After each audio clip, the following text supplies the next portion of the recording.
पश्चिम Bengal BJP के पूर्व अध्यक्ष दिलीप घोष ने सूबे के कई इलाकों में रामनवमी पर मचे बवाल के बीच एक बड़ा बयान दिया है।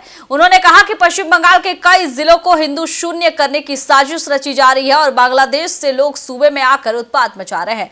दिलीप घोष ने आगे कहा कि रामनवमी से पहले मालदा मुर्शिदाबाद के मोथाबाड़ी में लोगों को धमकाया जा रहा था और हमने इसी चीज के विरोध में रैली आयोजित की। उन्होंने कहा कि अगर बीजेपी के मांगों पर विचार नहीं हुआ तो विरोध जारी रहेगा। भारत माता की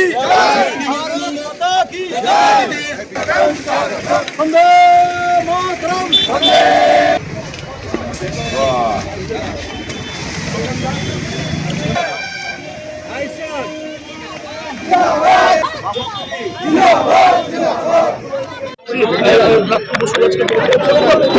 বলো বলো ভাই, কে প্রশ্ন একদম বলছি প্রাপ্ত বছর সঙ্গে আজকে চাকরিহারাদের বৈঠক, এসএসসিও বৈঠকে থাকবে কি বলবেন? প্রাপ্ত বসু কি করতে পারবেন?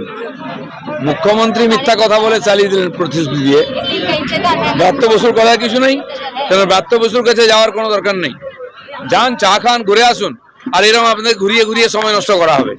সেজন্য মুখ্যমন্ত্রী দায়িত্ব নিন।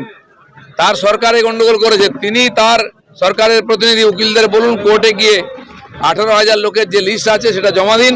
আগে এদের চাকরির ফয়সালাও এরা জয়েন করুক, তারপর বাকি কথা হবে। বলছি চাকরি প্রার্থীরা বলছে দিল্লিতে গিয়ে এবার তারা আন্দোলন করবে, তাদের পাশে থাকবেন আপনারা?